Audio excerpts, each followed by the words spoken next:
एक छोटी सी चिड़िया जिसने गुस्से में आकर समुद्र को सुखा दिया। नमस्कार दोस्तों, आप सभी का हमारे ब्लॉग पर स्वागत है। आज हम आपको एक ऐसी कहानी सुनाने जा रहे हैं जिसमें एक छोटी सी चिड़िया गुस्से में आकर समुद्र को सुखा दिया। दोस्तों, ये कहानी श्रीमद् भागवत पुराण से ली गई है। एक समय की बात है, समुद्र के किनारे एक छोटी सी चिड़िया ने अपना घोंसला बनाया हुआ था। उस घोंसले में उसने अंडे भी दिए थे। चिड़िया जब घोंसले के पास रहती तब वह अपने अंडे की देखभाल करती। उसके बाद वह दाना चुगने के लिए चली जाती। ऐसा वह प्रतिदिन करती है। शाम होते ही वह अपने घोंसले में वापस आ जाती। एक दिन वह नन्ही सी चिड़िया दाना चुगने के लिए कहीं गई हुई थी। वह जब शाम को अपने घोंसले के पास आती है तब उसका घोंसला और अंडे दोनों नहीं दिखाई देते हैं। उस चिड़िया ने समुद्र को आवाज लगाई। समुद्र देव आए और पूछा कि मुझे क्यों बुलाया। तो उस चिड़िया ने कहा, आपके तेज लहरों की वजह से मेरा घोंसला और अंडे दोनों समुद्र में समा गए हैं। अपने पानी को समेट लीजिए ताकि मैं अपने अंडों को बाहर निकाल सकूं। समुद्र देव नहीं माने। उन्होंने उस चिड़िया से कहा कि ऐसा नहीं हो सकता है।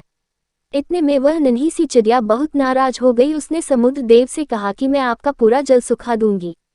ये सुनकर समुद्र राज उस चिड़िया पर हंसने लगे। उन्होंने कहा कि मैं इतना विशाल हूं और तुम मुझे सुखा दोगी।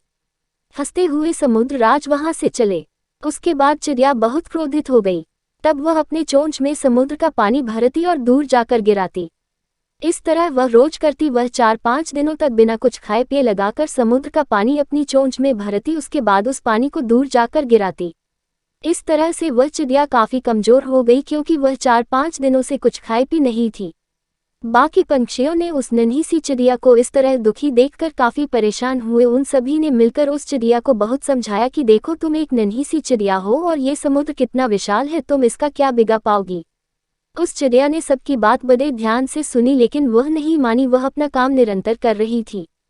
सभी पंछियों को उस चिड़िया पर बहुत दया आई। सभी पंछी गरुड़ के पास गए और सारी कहानी गरुड़ को सुना दी कि कैसे एक नन्ही सी चिड़िया अपनी अंडों के लिए बिना कुछ खाए पिए लगातार समुद्र के पानी को अपने चोंच में भरकर दूर जाकर गिराती है।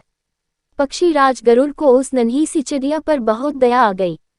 वह भगवान विष्णु के पास गए और भगवान विष्णु को उस नन्ही सी चिड़िया की सारी कहानी बता दी। भगवान विष्णु उस चिड़िया के साहस और मेहनत से अति प्रसन्न हुए। भगवान विष्णु समुद्र के पास गए और समुद्र राज को अपने सामने बुलाया और कहा कि तुम अपने पानी को समेट लो। समुद्र में तेज लहरों की वजह से उस चिड़िया के अंडे तुम्हारे जल में समाहित हो गए हैं। तुम अपने पानी को समेट लो जिससे कि वह चिड़िया अपने अंडों को सुरक्षित निकाल सके। अब समुद्र राज भगवान विष्णु की बात तो टाल नहीं सकते। समुद्र राज ने भगवान विष्णु की आज्ञा से अपना पानी समेट लिया, जिससे उस चिड़िया ने अपने को सुरक्षित समुद्र से बाहर निकाल लिया। देखा आपने दोस्तों, एक छोटी सी नन्ही चिड़िया ने कैसे अपने साहस का परिचय दिया। काम असंभव था लेकिन उसने हार नहीं मानी।